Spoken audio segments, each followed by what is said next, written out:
Once upon a time, in a large monastery in China, there were about 500 monks who dedicated themselves to self-realization under their wise master. One day, a man arrived at the monastery with a strong desire to become a disciple. He approached the Zen master and said, "Sir, I want to discover who I truly am and find the ultimate truth." The Zen master looked at him and replied, "If you want to know the truth, you must be willing to put your whole life at stake. It may take a lifetime to uncover the truth, and even then, there are no guarantees that you will achieve it in this lifetime. Are you ready for such a profound journey?" The disciple nodded with determination and said, "Sir, I have come here with unwavering resolve. I am prepared for the challenges that lie ahead." Impressed by the disciple's conviction, the master offered guidance. He said, "If you're truly committed, then listen carefully. In this monastery, there are 500 fellow disciples.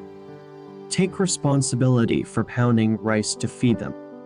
Start in the morning and continue till evening, tirelessly pounding rice. Rest when you're tired, and when you wake up, resume your work. Dedicate yourself fully to this task and avoid distractions. Don't come to me again. Instead, I will come to you when the time is right." Following his master's instructions, the young man began pounding rice as his daily task. The monastery housed 500 monks who relied on this rice for their meals. The disciple worked diligently, pounding rice from morning till night, and then sleeping in the same room where he worked. He refrained from engaging in conversations or distractions. During the initial months, his mind was filled with countless thoughts while pounding rice. However, as the thoughts found no new subjects to latch onto, they gradually faded away. Over time, his thoughts subsided, and he even forgot his own name. He worked in silence, pounding rice without distractions, neither meditating nor reading scriptures. The chief disciples of the monastery overlooked him, considering him insignificant compared to their scholarly accomplishments.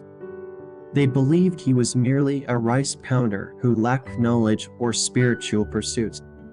Unbeknownst to them, the humble rice pounder unknowingly embarked on a profound path. Years turned into a decade, and the rice pounder continued his dedicated labor. After 12 long years, the Zen master announced that his time on earth was coming to an end. He needed to choose a successor to lead the monastery after him. To identify the one who had attained self-realization, the master declared that any disciple who had achieved it should inscribe a few lines near his door during the night, summarizing their experience. Many disciples, including a prominent chief disciple known for his scholarly understanding of Buddhist scriptures, saw this as an opportunity to prove themselves. The chief disciple wrote a set of lines filled with wisdom, hoping to be chosen as the successor. The lines he wrote were as follows: "Mind is like a mirror on which dust of thoughts and desires accumulates. To sweep away this dust is meditation. The one whose mind is clear, having eliminated all dust, has attained salvation." However, when the Zen master saw these lines in the morning, he grew furious. He exclaimed, "Who wrote this garbage on my wall?" Despite the lines' profound nature, the master rejected them because they were merely intellectual knowledge. The chief disciple, uncertain himself, had not even signed his name. This unexpected reaction shocked everyone in the monastery, and discussions ensued about this incident. Two disciples, engaged in conversation, passed by the rice pounder, who smiled gently upon hearing their discussion.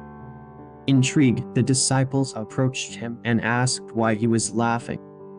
Perceiving the rice pounder as insignificant, as he neither studied scriptures nor meditated, they were surprised by his reaction. The rice pounder replied, "I laugh because the master spoke the truth. Those lines are indeed garbage and hold no value." Perplexed, The disciples ask, "Can you offer something better then?" With humility, the rice pounder responded, "Well, I cannot write since I am illiterate. However, I can share a few lines. If you write them down, I will gladly offer them."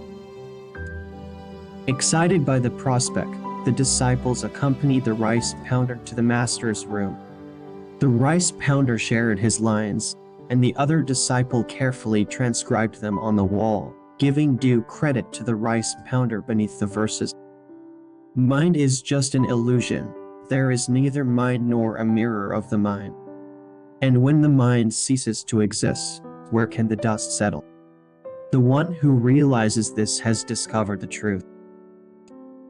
Anticipating a similar response from their master, the disciples were amazed when the Zen master woke up in the middle of the night and sought out the rice pounder. He awakened the disciple, handing him his staff and robe, and said, "Take these. From this day forward, you are my successor. Leave this monastery immediately and go far away. I know there are scholars here who consider themselves superior to you and may even try to harm you. They cannot tolerate the fact that a simple rice pounder has attained enlightenment while they have not. You possess all that I have imparted, achieved through your tireless pounding of rice. I also know that wherever you go, people will be drawn to you, just as the fragrance spreads when a flower blooms." Gratefully, the rice pounder bowed at his master's feet and left the monastery, disappearing into the night. This story teaches us that meditation extends beyond sitting in one place with closed eyes. It can be practiced while engaging in various activities or simply being fully present in the moment. The essence of meditation lies in wholeheartedly immersing ourselves in our work without being burdened by thoughts.